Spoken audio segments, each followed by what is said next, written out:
Also breaking today, Deputy Attorney General Todd Blanch announcing the release of millions more files related to Jeffrey Epstein. Our justice correspondent, David Spunt, is reporting on this in Washington. Hi, David.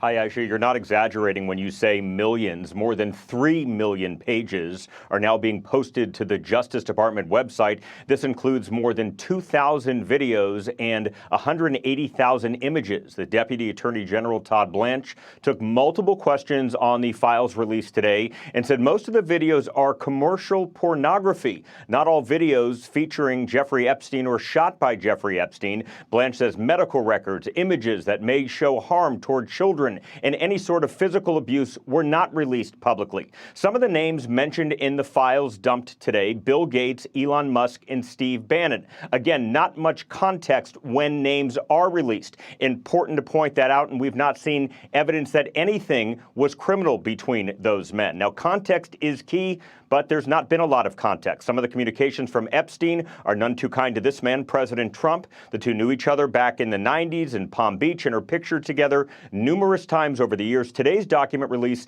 includes Trump's name many times, but there is a note that says some of the claims were submitted to the FBI before the 2020 election, and of the documents released thus far, none have anything criminally damaging involving President Trump. Here's Blanch on criticism that he, the president's former personal attorney, is protecting his former client. Watch.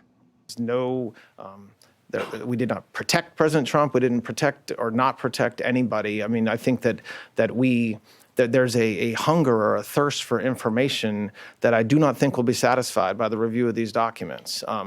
And there's nothing I can do about that.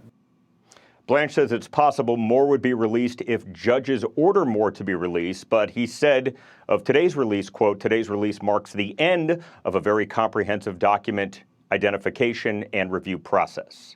Protesters. Let me see if I can... Hey, Sean Hannity here. Hey, click here to subscribe to Fox News YouTube page and catch our hottest interviews and most compelling analysis. You will not get it anywhere else.